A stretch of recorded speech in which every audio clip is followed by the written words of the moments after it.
ফ্যাসিবাদের আইকন ছিল হাসিনা, যেটি হচ্ছে বর্তমানে ভারতে আছে। এটি আমার মনে হয় না আন্দোলনের যারা নেতৃত্ব ছিল, যার পিছনেও ছিল, তারা এই বিষয়টি আসলে প্ল্যান করতে পেরেছিল।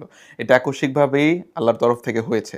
তো এখানে যেটা হয় যে বিএনপির তৃণমূলের নেতাকর্মীরা জীবন দিয়েছে, রাস্তায় থেকে হচ্ছে যে লড়াই করেছে।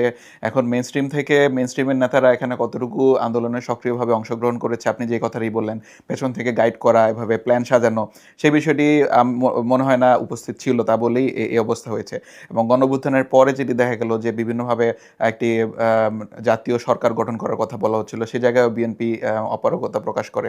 এবং তার পরবর্তীতে বর্তমানে সংসদে দাঁড়িয়ে হচ্ছে যে তারা জবানবন্দি দিচ্ছে যে জুলাই সনদে সাইন করার তাদের অন্যতম কারণ ছিল তারা নির্বাচনে যাতে অংশগ্রহণ করতে পারে। অর্থাৎ তারা ওই সময়টিতে সবার সাথেই সম্বোধন সূচক ব্যবহার করেছে যাতে তারা শুধুমাত্র নির্বাচনের স্টেপ ল্যাডারটিতে উঠতে পারে।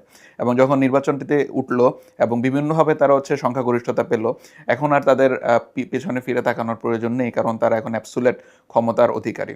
ইউরো বাংলা টুরস বার্মিংহাম আমরা হজর বুকিং 2027 সালের নিলাম। আমরা স্টার্টিং পয়েন্ট 5 স্টার হোটেল গিয়ে 7,200, ইকোনমি প্যাকেজ 5,500।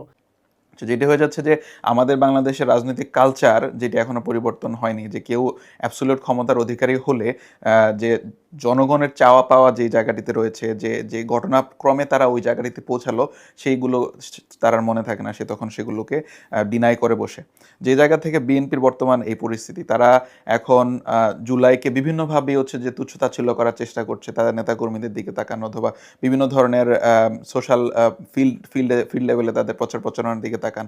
ইভেন বর্তমান প্রধানমন্ত্রী তারেক রহমান তিনি ভোটের পক্ষে ভোট চাইলেন এবং তার পরবর্তীতে অন্যান্য দলীয় নেতারাও ভোট চাইলেন, বাট পরবর্তীতে এখন এসে আমরা দেখতেছি তারা ইভেন গণভোটকে হচ্ছে ডিনাই করছে। সালাউদ্দিন আহমেদ তিনি বলছেন যে জুলাই বাস্তবায়ন আইন এবং গণভোট অধ্যাদেশ একটি প্রতারণার দলিল। এইভাবে হচ্ছে যে ওনারা এই বিষয়গুলোকে মানে খুব নিচুভাবে মানুষের কাছে প্রেজেন্ট করতে যাচ্ছে। তো এটা একদিক থেকে ফ্রাস্ট্রেশনের ব্যাপার হলেও কিন্তু তারা তাদের অবস্থানটি পরিষ্কার করে দিয়েছে। এখন কেন এরকম করছে, আপনাকে এখানে আরেকটি শক্তি এখানে সূত্রের মধ্যে আনতে হবে, যে গত 17 বছর যাবৎ ফ্যাসিবাদ যে ক্ষমতায় ছিলেন, ফ্যাসিবাদের আইকন ছিল হাসিনা, যেটি হচ্ছে বর্তমানে ভারতে আছে। কিন্তু ফ্যাসিবাদের যে এস্টাবলিশমেন্ট, ফ্যাসিবাদের যেই প্রশাসক, পুলিশ, সেনাবাহিনী এবং যত ধরনের আমলারা রয়েছে, যত ধরনের নেটওয়ার্ক তাদের মধ্যে রয়েছে, যে বন্দোবস্ত রয়েছে, সেটি কিন্তু এখনও ইনট্যাক্ট। এবং বর্তমান বিএনপি হচ্ছে যেমন একটি ভাব নেয় তারা নিজেরা নির্বাচনে জিতে এসেছে। এই শক্তিটি তাহলে কোথায় গেল? এই শক্তি তো অবশ্যই বাংলাদেশ এখনও উপস্থিত রয়েছে, কারণ অন্তর্বর্তীকালীন সরকার এত অল্প সময়ের মধ্যে আমি জানি না কেন কার্যকরী পদ্ধতিতে বিচারের দিকে তারা যেতে পারেনি। যারা জড়িত সন্দেহে রয়েছে তাদেরকে আমরা এখনও বিভিন্নভাবে দেখি, তারা জেলখানায় বা পুলিশের সাথে খুবই ভালো মেজাজে তারা সেখানে আছে। তার দেখলে মনে হয় না তারা সেখানে একটি আবদ্ধ অবস্থায় বিচারের প্রক্রিয়ার ভিতরে আছে। তো বিভিন্ন কারণে এই শক্তিটি বাংলাদেশে এখনও সক্রিয় অবস্থায় আছে এবং বিএনপি তাদের সাথে একটি সম্বোধন লিয়াজু করে হচ্ছে যে ক্ষমতায় বর্তমানে টিকে আছে।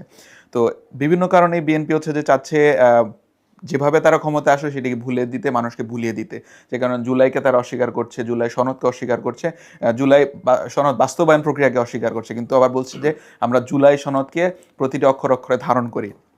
এই বিষয়টি খুব ইন্টারেস্টিং, কারণ জুলাই সনদকে ধারণ করা, কিন্তু অন্যদিকে জুলাই সনদের বাস্তবায়ন যে প্রক্রিয়া সেটিকে ডিনাই করার মাধ্যমে তারা যে একটি ছলচাতুরি সাধারণ মানুষের সাথে খেলতে চাচ্ছে, যে অর্থাৎ আপনি একটি দেহকে ভালোবাসেন কিন্তু সেই দেহের প্রাণকে আপনি হচ্ছে ডিনাই করতেছেন।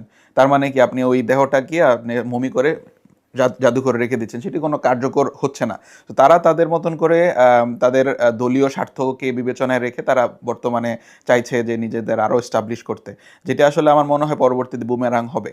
কারণ আমরা যদি বর্তমান বাংলাদেশের দিকে তাকাই, আমাদের যে জুলাইয়ের যারা আন্দোলন কর্মী ছিলেন এবং যারা শহীদ আহত পরিবার রয়েছে এবং তাদের আবেদন সাধারণ মানুষের মধ্যে এখনও যেভাবে প্রতিফলিত হয় এবং আমাদের জেনজি এখনও যেভাবে হচ্ছে বিভিন্নভাবে প্রতিক্রিয়া ব্যক্ত করে, এটি কিন্তু আসলে একটি আলামত দেয় যে জুলাই এখনো শেষ হয়নি। যদি বিএনপি হচ্ছে যে মনে করে তারা পার পেয়ে গিয়েছে এবং তারা জুলাইকে ডিনাই করে খুব স্বাচ্ছন্দ্যে ক্ষমতায় থাকতে পারবে, আমার মনে হয় এটি তাদের ভুল ধারণা। তো এইসব কারণে আমার মনে হয় যে বিএনপি নিজস্ব ক্ষমতাকে পাকাপোক্ত করার জন্য এবং তাদের পূর্ববর্তী কোনো কমিটমেন্ট আছে কিনা সেটি বাস্তবায়ন করার জন্য এখন জুলাই সনদ বাস্তবায়ন নিয়ে গড়িমসি করছে।